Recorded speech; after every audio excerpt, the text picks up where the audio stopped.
The silence imposed. The Galactic Assembly chamber stretched across 3 kilometers of polished obsidian floor, its ceiling lost somewhere in the artificial twilight above. Ambassador Marcus Chin stood at the human delegation's podium, feeling the weight of 400 alien gazes pressing down on him like physical force. He had spoken at this assembly dozens of times over the past 15 years, ever since humanity earned their seat among the stars. Today felt different. Today the air tasted of conspiracy. His deputy, Sarah Okonkwo, touched his arm gently. Her dark eyes reflected concern. She had noticed it too. The usual pre-session chatter was absent. Instead, representatives from hundreds of worlds sat in unusual silence, their attention fixed on the central platform where the assembly arbiter would soon appear. Marcus checked his datapad one final time. The agenda showed routine matters: trade disputes, resource allocation, border clarifications. Nothing that explained this tension. The arbiter emerged from the shadows. Krelathan was a savant, one of the elder species who had guided the assembly for nearly 2,000 years. His crystalline body refracted light into rainbow patterns, and his voice resonated with harmonics that human ears struggled to process fully. The translation devices everyone wore converted his words into something comprehensible, but the underlying authority remained unmistakable. The assembly convenes for emergency session 942, Krelathan announced. His faceted eyes swept across the chamber, pausing briefly on the human section. Today we address a matter of unprecedented urgency. The Terran species stands accused of violations that threaten the stability of our collective peace. Marcus felt his blood turn cold. Sarah's hand tightened on the podium edge. Behind them, the rest of their delegation stirred uneasily. No one had warned them. No one had filed formal charges. This ambush violated every protocol the assembly claimed to uphold. A Drajan representative rose from the inner circle. The Drajan were reptilian, the scales shifting between green and bronze depending on their emotional state. This one, Ambassador Vexthor, displayed the deep bronze of anger or determination. "We present evidence of Terran aggression," he hissed. In the past decade, humanity has established 47 colony worlds. Their military fleet has expanded by 400%. They develop weapons technologies without assembly oversight. They reject our guidance on matters of galactic security. Marcus activated his microphone. "These accusations are baseless. Our expansion follows all established guidelines. Our military growth is proportional to our population increase. We have submitted every technology report required by assembly law." His voice echoed through the chamber, but he noticed something disturbing. Many delegates were not looking at him. They stared at their own displays or whispered to their neighbors, as if his words were irrelevant. Sarah tried her microphone next, attempting to present the documentation they had prepared for routine matters. No sound emerged. She tapped the device, confused. Marcus tried his again. Dead silence. Someone had cut their communication systems. Krelathan's voice filled the void. "The Assembly has reviewed all evidence over the past 6 months. We have consulted with species far older and wiser than humanity. The conclusion is unanimous. Humanity's rapid expansion and militarization represent a pattern consistent with historical aggressors. Your species is young, impulsive, and dangerous." 6 months, Marcus thought. They had been planning this for half a year while smiling at human diplomats and accepting human aid after natural disasters. The betrayal cut deeper than he wanted to admit.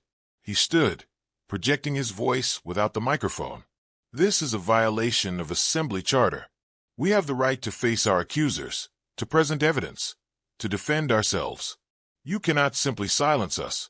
A Felorian delegate, her insectoid features unreadable behind a breathing apparatus, clicked her mandibles in what the translation device rendered as laughter. "The Assembly determines its own procedures, human. We have determined that your voice is no longer welcome here." Marcus looked around desperately. Surely someone would object. Surely some species believed in justice, in fair process, in the principles the Assembly claimed to represent. He found a few sympathetic faces. The Keltorians, a peaceful aquatic species, looked distressed. The Yanari, explorers and scientists, appeared uncomfortable, but they remained seated. They remained silent. The vote proceeded with mechanical efficiency. Resolution 897, immediate suspension of Terran voting rights, expulsion from all assembly committees, revocation of protected space lanes, and dissolution of all trade agreements. 412 species voted in favor. 8 voted against. 23 abstained. The numbers displayed on the massive holographic screen above the chamber floor. Each vote a nail in humanity's coffin. Sarah's face had gone pale. Behind them, junior diplomat James Reeves looked like he might be sick. Cultural attaché Dr. Yuki Tanaka sat frozen. Her hands clasped so tightly her knuckles had turned white. They had all dedicated their lives to building bridges between humanity and the galaxy. Those bridges were burning. Krelathan pronounced the final judgment. The Terran delegation is hereby expelled from this assembly. You have 2 hours to vacate assembly space. Your vessels will be stripped of transit codes. Your colonies no longer enjoy assembly protection. Your species is alone. Security drones descended from the ceiling, sleek metallic spheres bristling with weapons. They formed a perimeter around the human delegation, not threatening yet, but ready. The message was clear. Leave peacefully or be removed by force. Marcus straightened his suit jacket, a gesture of defiance wrapped in diplomacy. He looked directly at Krelathan, making sure every camera in the chamber captured his next words. You make a grave mistake today. You believe that removing our voice makes us weak. You believe that isolation will force us to submit. You are wrong. Humanity did not claw its way up from a single endangered planet by submitting to bullies. We survived ice ages, plagues, wars, and our own worst impulses.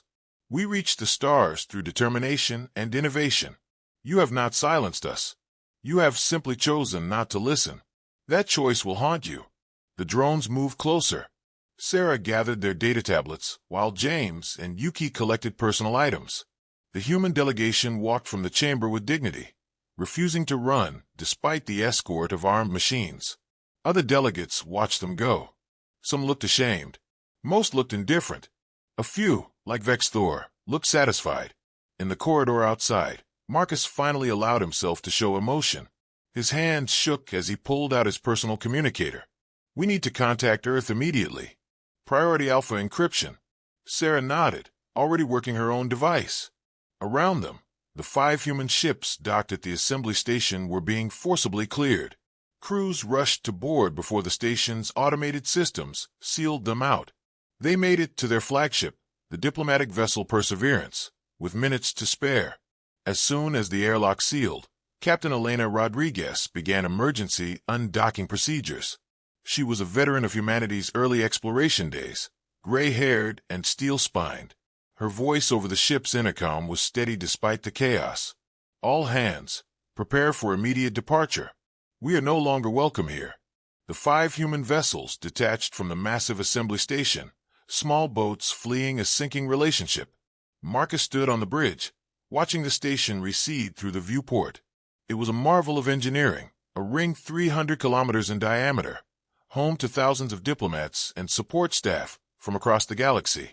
Humanity had contributed to its construction, had paid their dues, had tried to be good galactic citizens. None of it mattered now. Sarah approached with a datapad. I managed to intercept something before our access was completely severed. It is a fragment of encrypted Drajan military communication.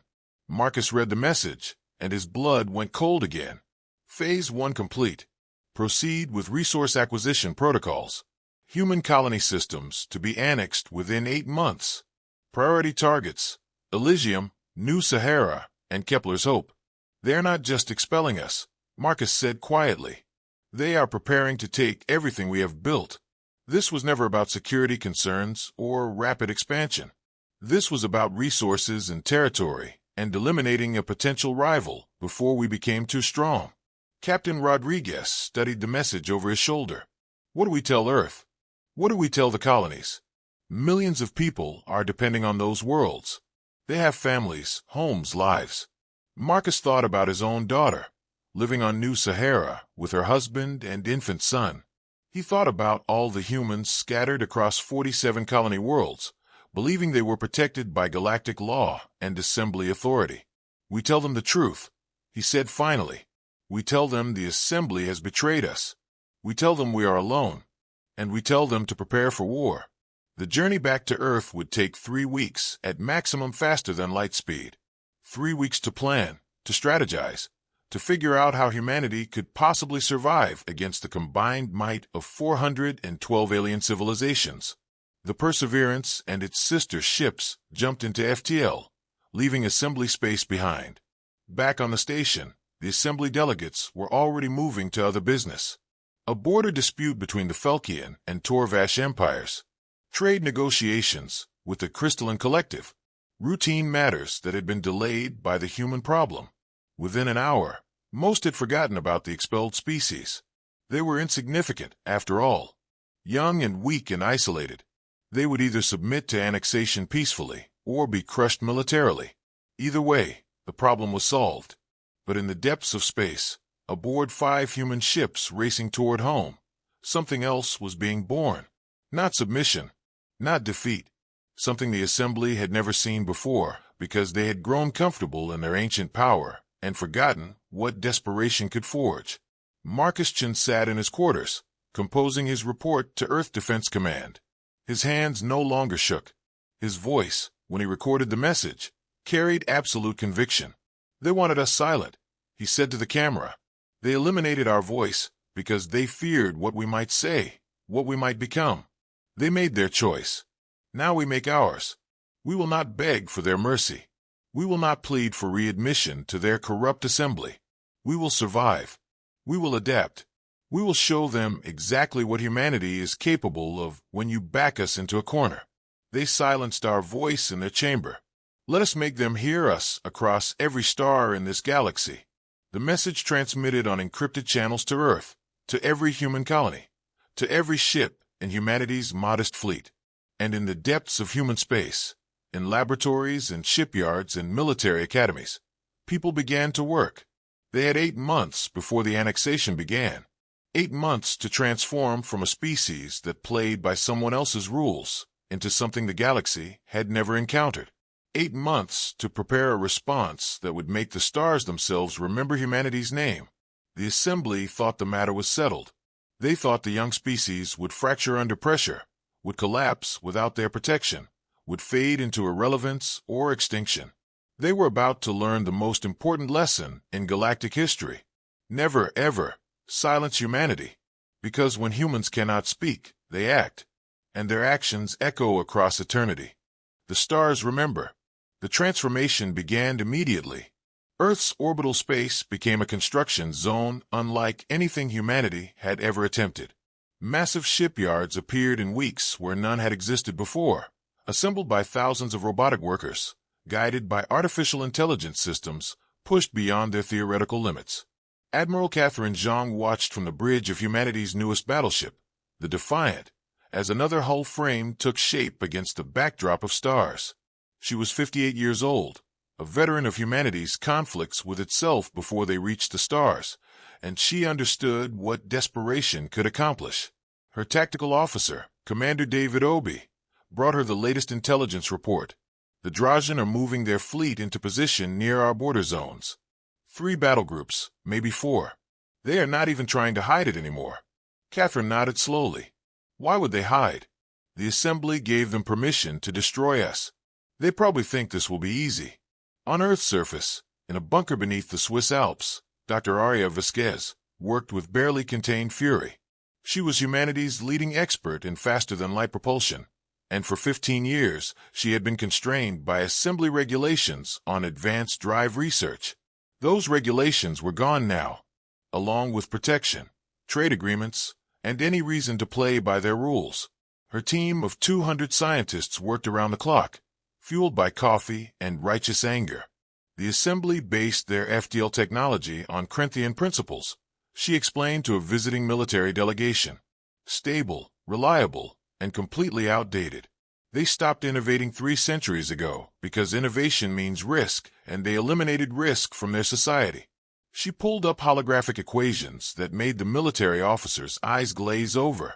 We stopped playing it safe. Humanity never had the luxury of safety. Her new drive design was insane by assembly standards. It used quantum entanglement in ways the older species claimed was impossible, created temporary wormholes that should not exist, and required energy outputs that violated several supposedly fundamental laws of physics. The first prototype test had a 30% chance of vaporizing everyone within 50 light-years. Dr. Vasquez ran it anyway. The test ship disappeared and reappeared 8 light-years away in 11 seconds. Assembly ships needed 40 minutes to cover that distance. News of the successful test reached Marcus Chun on New Sahara Colony. He had traveled there immediately after returning to human space, needing to see his daughter and grandson while he still could. The colony was a terraformed desert world, its red sands now dotted with human settlements and agricultural domes. His daughter, Jennifer, was an engineer working on the colony's water reclamation systems.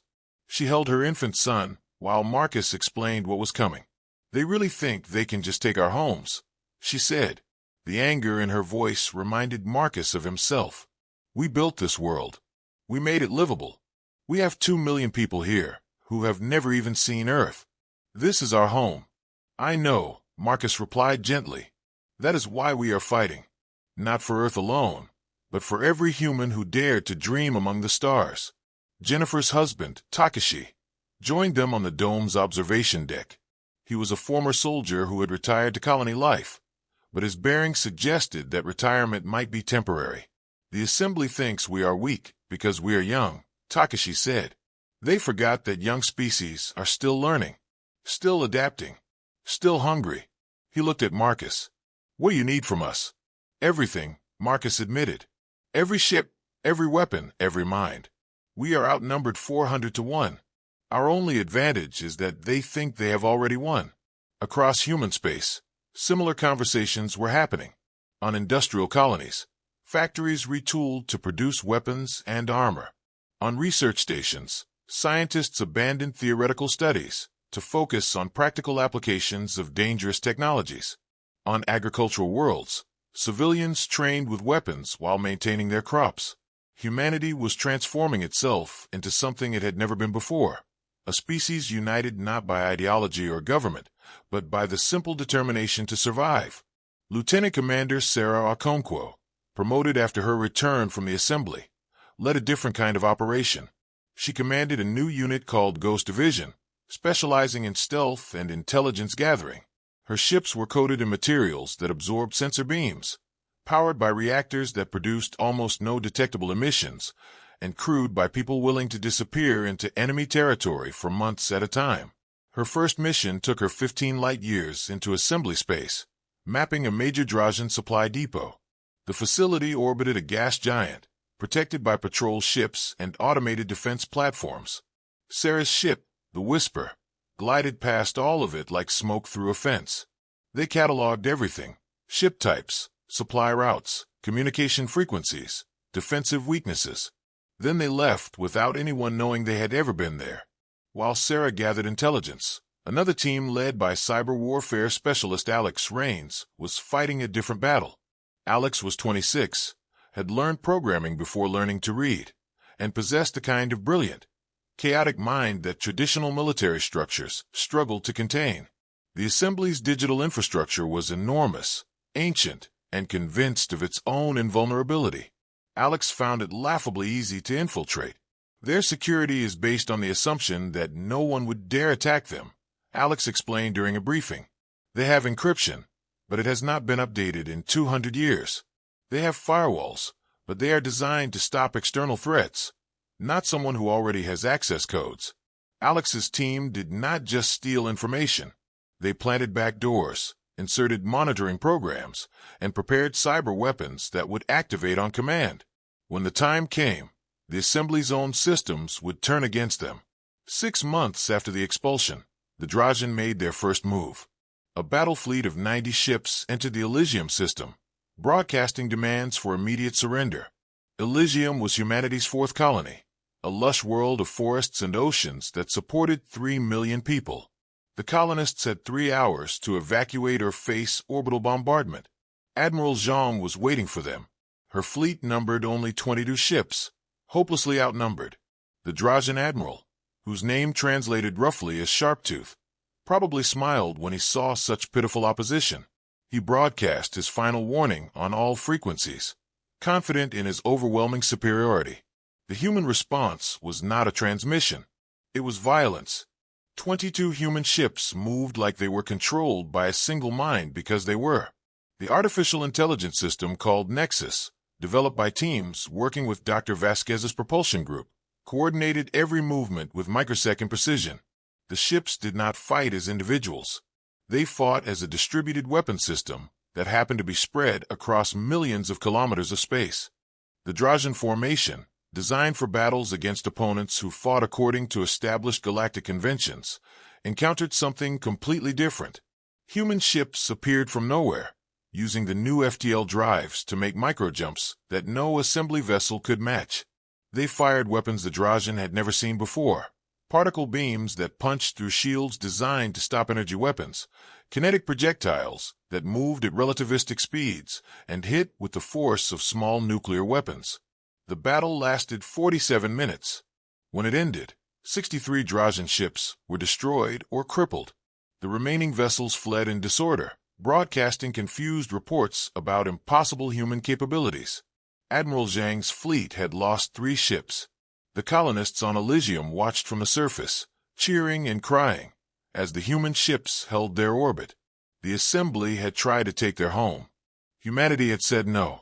The recording of the battle spread across the galaxy within hours. Alex Rains made sure of it, pushing the footage through every communication channel, every news network, every social media platform used by the galaxy's billions of citizens. The assembly tried to suppress it, to claim it was propaganda or somehow faked. But too many people had already seen it. Too many species who had lived under assembly authority for centuries were watching and asking questions. On the Keltorian homeworld, protests erupted. The Keltorians were peaceful, philosophical, uncomfortable with violence. But they remembered when the assembly had forced them to abandon 3 colony worlds because a more powerful species wanted that territory. They remembered being told to accept it for the greater good. Now they watched young humanity, isolated and outnumbered, fighting back successfully. The contrast was stark. The Yanari scientists, who had abstained during the expulsion vote, published an open letter. They had analyzed human technology from the battle recordings and concluded that humanity had made breakthroughs the assembly had claimed were impossible. They questioned why the assembly suppressed innovation. They wondered what other lies they had been told. Marcus Chun, now serving as humanity's ambassador in exile, used the momentum brilliantly. He could not speak in the assembly chamber, so he spoke everywhere else. On independent news networks, in scientific journals, through social media channels that reached billions. His message was simple and devastating. The assembly silenced us because they feared the truth. They feared that a young species could innovate beyond their ancient limitations. They feared that their authority rested on suppression, not superiority. They proved us right by attacking us. Now they proved themselves wrong by failing. The cracks in assembly unity widened. The Torvash, a militaristic species who respected strength, quietly withdrew their fleet from the anti-human coalition. They saw no honor in crushing a weaker opponent and considerable risk in opposing one that fought so effectively. The Felorians, despite their delegates' earlier mockery, began secret communications with human diplomats. They had their own grievances with assembly leadership and saw opportunity in the chaos. 8 months after the expulsion, the assembly convened another emergency session. Krelathan, the arbiter, looked less certain than before.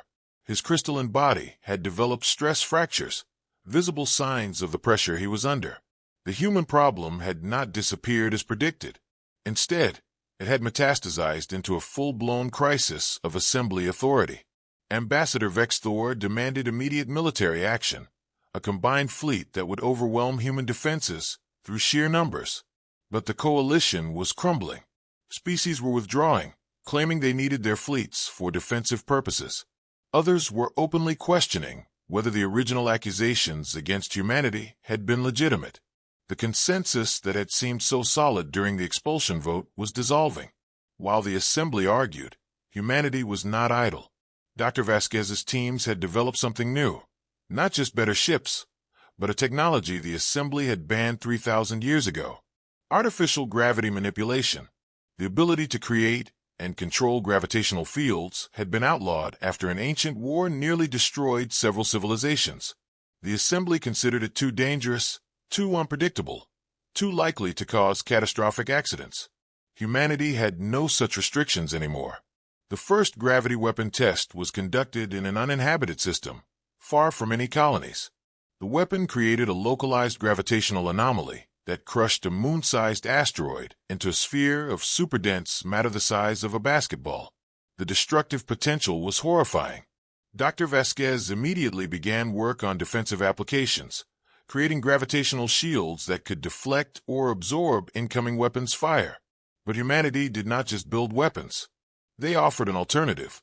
Ambassador Chen, working with Dr. Yuki Tanaka from the original delegation, presented a proposal to any species willing to listen. The Cooperative Union of Free Systems. No hierarchies, no permanent authority, no suppression of innovation. Every species with equal voice, with decisions made democratically, with technology shared freely for the benefit of all. It was everything the Assembly was not, and species were listening. The final confrontation came not through military force, but through revelation. Alex Rains and their cyber warfare team had been preparing for months, gathering evidence, documenting crimes, recording private communications between Assembly leaders. They had accumulated 3,000 years of dirty secrets, species enslaved and forgotten, technology suppressed to maintain control, entire civilizations erased from records when they proved inconvenient. On the anniversary of humanity's expulsion, Alex released everything. Every file, every recording, every piece of evidence. The data dump was so massive it crashed several major networks. But it could not be stopped or deleted. It was everywhere, copied and distributed across billions of systems. The galaxy learned the truth. The Assembly that claimed to maintain peace had caused wars to consolidate power. The leaders who spoke of cooperation had exploited weaker species for millennia. The arbiter who judged humanity had personally ordered the extermination of a species whose only crime was developing faster-than-light communication before the Assembly was ready to allow it. Riots erupted on dozens of worlds. Assembly offices were stormed. Delegates who had voted to silence humanity found themselves facing populations demanding answers. The carefully maintained facade of benevolent authority shattered in days. Krell attempted one final move. He assembled a massive fleet, pulling ships from across Assembly space, determined to crush humanity before the situation deteriorated further. 300 vessels, the largest military force assembled in centuries, jumped into the Sol system prepared for battle. Admiral Zhang met them with humanity's full fleet, 75 ships incorporating every advancement made in the past year. But the battle never happened. As both fleets faced each other across the orbital space of Mars, something unexpected occurred. 40 species from the Assembly fleet broke formation. They had been in communication with human diplomats, had seen the evidence Alex released, had decided they would not fight for a corrupt system anymore. They positioned themselves between the human fleet and the remaining Assembly forces, not as enemies, but as a barrier. The Keltorians were there, the Yanari, the Torvash, species who had found courage in humanity's defiance. The Felorian commander broadcast a simple message to Krell. No more. We will not be your weapons. We will not destroy others to maintain your authority. This ends now. Krell faced a choice. Fight through the defectors and risk a civil war that would destroy the Assembly entirely, or accept that his authority had ended. His crystalline body flickered with indecision for long moments. Then, slowly, he ordered his fleet to stand down. The war was over. But more than that, an era was over. The Assembly that had governed the galaxy for millennia dissolved over the following months. Some species tried to maintain the old structure, clinging to familiar hierarchies. Most chose differently. The Cooperative Union of Free Systems held its first session 2 years after humanity's expulsion. The chamber was nothing like the old Assembly Hall. It was smaller, simpler, built on a neutral station that belonged to no single species. 217 civilizations sent representatives, including many who had voted to silence humanity. Marcus Chen attended but did not lead. Leadership rotated monthly among member species, ensuring no one held permanent power. When it was his turn to speak during the ratification of the founding charter, he kept his words brief. "You tried to silence us because you feared change," he said. "You believed that eliminating our voice would preserve your control. But voices cannot be eliminated, only ignored. And when you ignore voices, you ignore truth. This union is built on a different principle. Everyone speaks. Everyone listens. Everyone has power because no one has absolute power. This is what you could have been. This is what we all will be." The charter passed with unanimous approval. Even the Drajan voted yes. Their empire diminished, but participating. Even Krelathan, stripped of his position but present as a simple delegate, supported the measure. The old ways were gone. Dr. Vasquez's technologies were shared freely. Faster-than-light travel improved across the galaxy. Communication became instantaneous across vast distances. Innovation flourished without suppression. Within a decade, the galactic civilization had advanced more than in the previous 1,000 years. Admiral Zhang retired to New Sahara Colony, where she spent her final years teaching military history to students who had never known the assembly era. She often told them about the expulsion, about the desperate months that followed, about the battles and sacrifices. But she always ended with the same lesson. They thought silencing us was the end of the conversation. It was actually the beginning, because when you take away someone's voice, they find other ways to communicate, and those ways echo farther than any words. Marcus Chun lived to see his great-grandchildren born on 5 different colony worlds, humans spreading across the stars, without fear or restriction. On his 82nd birthday, a delegation of young diplomats from various species asked him what humanity's greatest contribution to the galaxy had been. Was it the technology? The military victories? The new political structure? He smiled, thinking back to that terrible day in the assembly chamber when everything changed. "Our greatest contribution," he said, "was refusing to be silent. Not because we had anything profound to say, but because silence in the face of injustice is itself a crime. We taught the galaxy that voices matter, that youth and innovation should not be feared, that authority must be earned through wisdom, not maintained through suppression. They tried to silence humanity. Instead, humanity taught the stars to sing.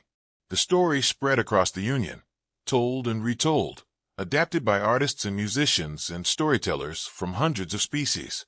It became legend, then myth, then foundational truth. The day the assembly tried to silence humanity and accidentally triggered its own transformation into something better. And in the quiet moments, when humans gathered under alien suns on worlds their ancestors never imagined, they remembered, not with anger or bitterness, but with pride. They had been tested, betrayed, and isolated. They had responded not with submission, but with determination. They had been silenced and answered with actions that rewrote galactic history. The stars remembered. The galaxy would never forget. And humanity's voice, once eliminated from a single chamber, now echoed across every world where freedom and innovation thrived. The response had indeed ruined the stars, ruined the old order, the ancient hierarchies, the comfortable tyrannies. From those ruins, something better had grown, something that gave voice to all, something that remembered the lesson learned when one young species refused to be quiet. The galaxy was better for it, and it all began the day they tried to silence humanity.